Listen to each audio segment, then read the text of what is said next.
प्यारे बच्चों, आज हम लोग पढ़ेंगे सर्वनाम के बारे में। सर्वनाम ऐसे शब्दों को कहते हैं जिनका प्रयोग संज्ञा के स्थान पर होता है।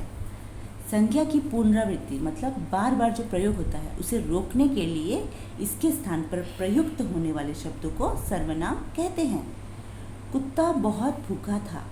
कुत्ता इधर उधर भटक रहा था। कुत्ते को खाने को कुछ नहीं मिला।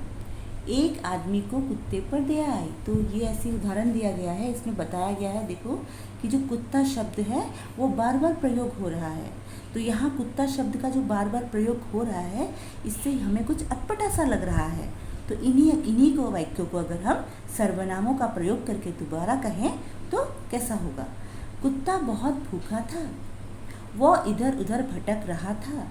उसे खाने को कुछ नहीं मिला। एक आदमी को उस पर दया आई। तो इस प्रकार का प्रयोग भाषा को सुंदर बनाता है। फिर है तुम्हारा सर्वनाम के भेद। सर्वनाम के 6 भेद हैं। पुरुषवाचक सर्वनाम, निश्चयवाचक सर्वनाम, अनिश्चयवाचक सर्वनाम, संबंधवाचक सर्वनाम, प्रश्नवाचक सर्वनाम और निजवाचक सर्वनाम।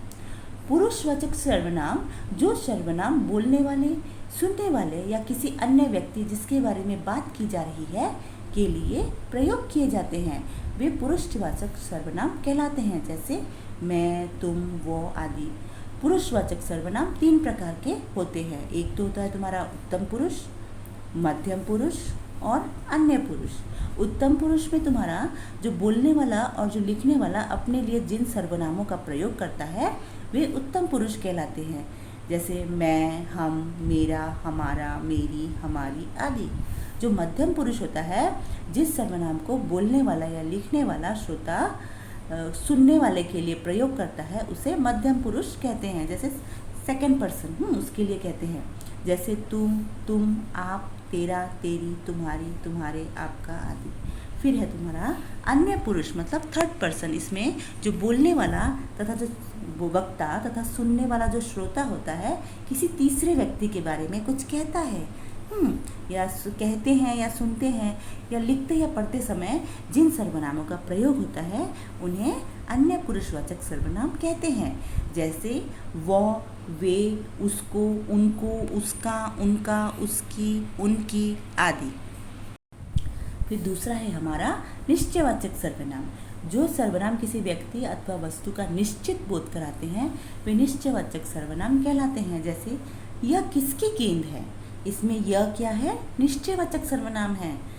ये सजावट के सामान बहुत कीमती हैं। इसमें जो ये है वो क्या है, निश्चयवाचक सर्वनाम में आता है।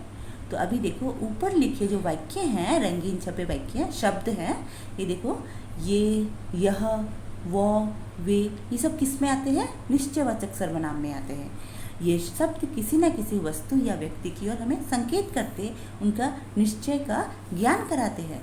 तो फिर तुम्हारा तीसरा है अनिश्चयवाचक सर्वनाम। जिन सर्वनाम शब्दों से किसी निश्चित वस्तु अथवा व्यक्ति का बोध ना हो उन्हें अनिश्चयवाचक सर्वनाम कहते हैं, जैसे कोई, कुछ, सब आदि। इसमें देखो सांप को देखते ही सब भाग गए। तो इसमें क्या है, सब जो क्या है अनिश्चयवाचक सर्वनाम में आता है, क्योंकि इसमें कितने लोग हैं उसका निश्चित ज्ञान हमें बोध नहीं है या पता नहीं है। समय व्यतीत करने के लिए कोई पुस्तक पढ़ो। इसमें क्या है, जो कोई शब्द है ये किसी विशेष पुस्तक के बारे में हमें ज्ञान नहीं कराता है। कोई मतलब इसमें क्या होता है, अनिश्चयवाचक सर्वनाम ये कहलाएगा।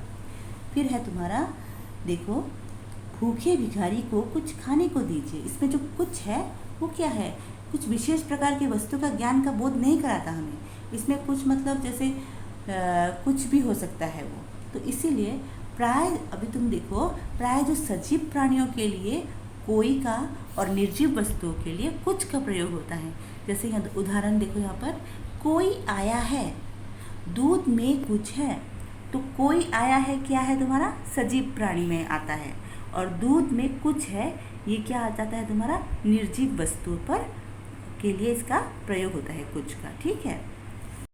अभी तुम्हारा चौथा है प्रश्नवाचक सर्वनाम। जिन सर्वनाम शब्दों का प्रयोग प्रश्न पूछने के लिए किया जाता है उन्हें प्रश्नवाचक सर्वनाम कहते हैं, जैसे कौन, क्या, किसे, किसने, किसको, ये सब हम कब पूछते हैं? जब हम लोग कुछ प्रश्न पूछते हैं, ठीक है। तो इसमें क्या है, तब ये किस में आ जाएगा? ये प्रश्नवाचक सर्वनाम में आएगा। जैसे क्या मैं अंदर आ जाऊं, इसमें जो क्या शब्द है वो क्या है? प्रश्नवाचक सर्वनाम है। दरवाजे पर कौन है, ये भी क्या है? कौन क्या है? प्रश्नवाचक सर्वनाम है। इन वाक्यों में क्या, कौन प्रश्नवाचक सर्वनाम है, ठीक है। अभी तुम्हारा 5वां है संबंधवाचक सर्वनाम। जो सर्वनाम शब्द वाक्यों में आए संज्ञा या सर्वनाम का संबंध बताते हैं उन्हें संबंधवाचक सर्वनाम कहते हैं। जैसे जो, सो, जैसा, वैसा आदि, ये सब संबंध, एक दूसरे से संबंध। जो मतलब जो होगा तो उसके साथ जो, सो, जैसा, वैसा, इस तरह से जुड़ा रहता है। जैसे यहाँ देखो, जैसा करोगे वैसा भरोगे, तो इसमें जो जैसा और वैसा शब्द है वो क्या है? संबंधवाचक सर्वनाम है, दोनों में संबंध है। जो डर गया सो मर गया, इसमें क्या है? जो और सो में संबंध है, तो ये क्या कहलाएगा? संबंधवाचक सर्वनाम कहलाएगा। अतः हम इन्हें संबंधवाचक सर्वनाम कह सकते हैं। फिर है तुम्हारा 6 निजवाचक सर्वनाम। जो सर्वनाम शब्द निज यानी स्वयं के लिए प्रयोग किए जाते हैं वे निजवाचक सर्वनाम कहलाते हैं। जैसे तुम्हारे देखो, अपने आप, स्वतः, स्वयं, खुद आदि, ये सब जो शब्द हैं ये किस में आते हैं?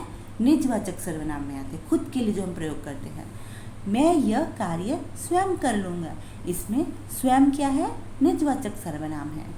वह अपने आप यहाँ आया है, इसमें अपने आप क्या है? निजवाचक सर्वनाम है। उसी तरह वो खुद ही चला जाएगा, इसमें खुद निजवाचक सर्वनाम है। मोहन स्वतः यह काम कर सकता है, इसमें जो स्वतः है यह क्या है? निजवाचक सर्वनाम में आता है।